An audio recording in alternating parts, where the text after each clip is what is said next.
President Inan, distinguished guests, faculty, parents, and most importantly, the outstanding Koç University graduating class of 2018, congratulations to you all.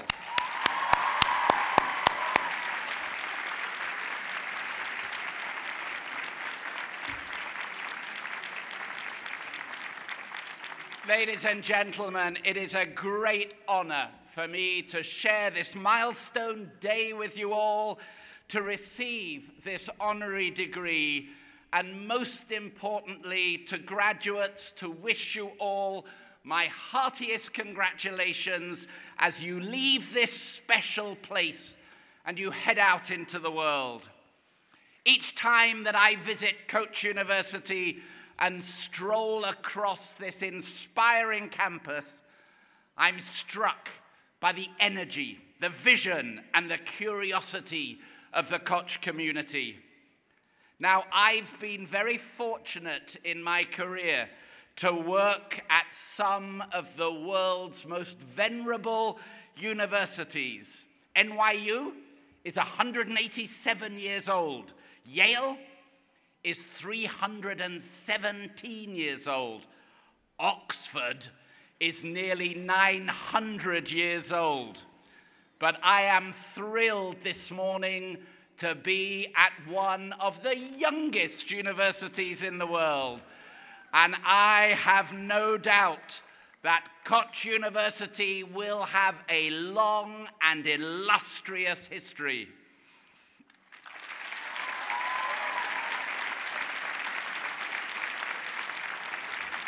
Now, the graduation ceremonies of each institution are distinctive, and they reflect their histories. In Oxford, the graduation ceremonies take place in the beautiful 350-year-old Sheldonian Theatre. Everyone dresses in white tie, white bow tie, and the ceremony is in Latin. At NYU, I, as president, stand on second base of Yankee Stadium, the famous baseball stadium, and I look out at 40,000 NYU graduates and their parents. They are all dressed in the color violet purple, and it's wonderful because I get the smell of popcorn and hot dogs while the graduation ceremony takes place. But here at Koç, in this beautiful setting, I can sense the youthful energy, the creative spirit that define this remarkable university and the contributions it makes to the world and has made in its very short history. Now, tomorrow, I head to Western Turkey, where I will be visiting the site of the ancient city of Aphrodisias. As all of you know, this was once a thriving city, famed for its marble sculptures dating from the 3rd century BC. NYU has been leading an excavation of Aphrodisias since 1961.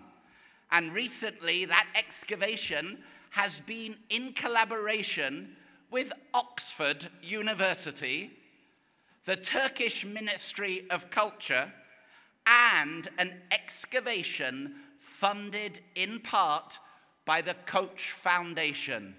So, ladies and gentlemen, NYU, Oxford, Turkey, and Koç, it doesn't get any better than that.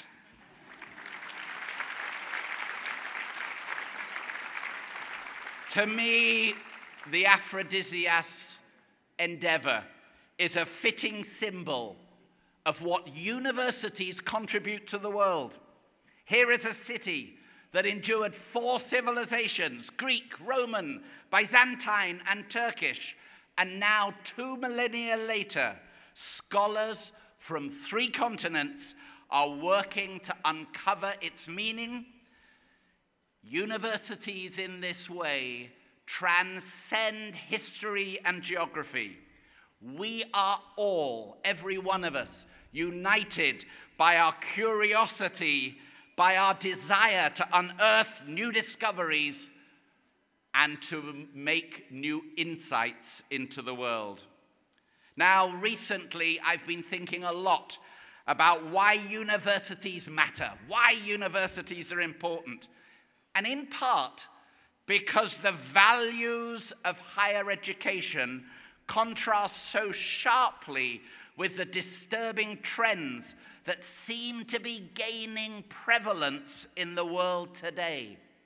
In many countries, including the one that I was born in, the UK, and now the one that I live in, the USA, in those countries, there are signs of turning away from those who think differently from us, from those who come from different parts of the world than we do, from those in our societies who are the most vulnerable. At the same time, regard for facts and critical thinking has given ground to the comfort of listening to only those who agree with us. Now, in thinking about these trends, these disturbing trends, I was reminded of a story about the Scottish author Robert Louis Stevenson. Each night, growing up in 19th century Scotland, he used to watch the lamplighter make his way down the street with a ladder and a torch, lighting the street lights at night. One evening, the story goes, Robert was asked what he was looking at, and he explained, "Look at that man. He is punching holes in the darkness." Well, that's what we universities do. We punch holes in the darkness. Universities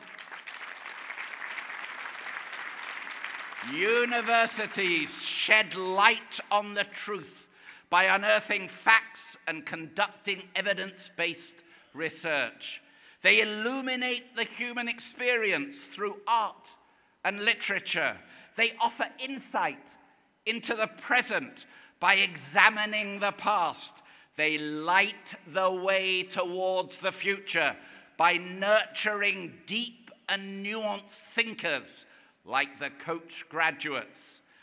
They develop well-rounded leaders and skilled, principled professionals. Universities spread light of understanding by opening up new perspectives and new cultures. They foster compassion and peace, and yes, liberty and equality.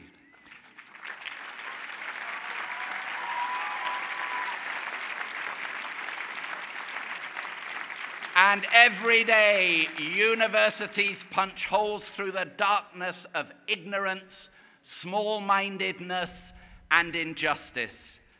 And that is certainly what Coach University does. With its liberal arts curriculum, it ensures that every student, no matter what his or her speciality, every student has an invaluable foundation in the great literature of the world, the sciences, and history.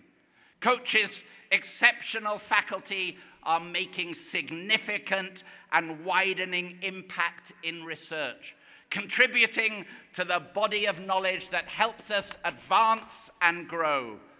And the university's location in this beautiful city that both literally and figuratively bridges east and west, that means that Coach is in a unique position to explore perspectives from multiple cultures and traditions.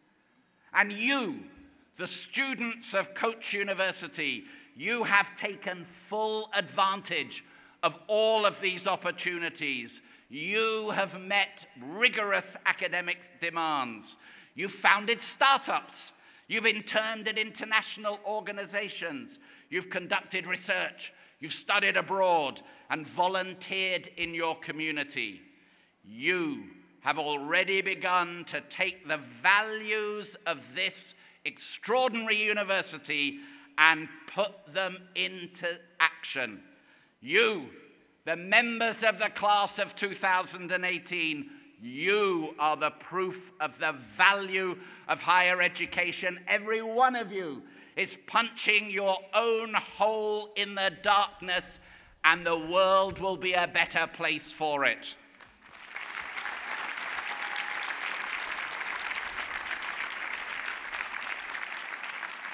So with all of the congratulations that you're going to receive from every quarter, let me, in closing, just give you a little bit of more reflective advice. Today is a day of great achievement for you, but life isn't always a round of celebrations, and it doesn't always proceed with unfettered forward momentum. There will inevitably be, for all of you, hurdles and failures. The key is to know that the failures can in fact be much more valuable than a series of unchecked successes. As Koch students, you have already been challenged.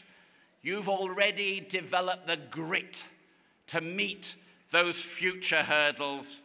You've dived into the world and you've gotten messy. You've realized and appreciated its complexity.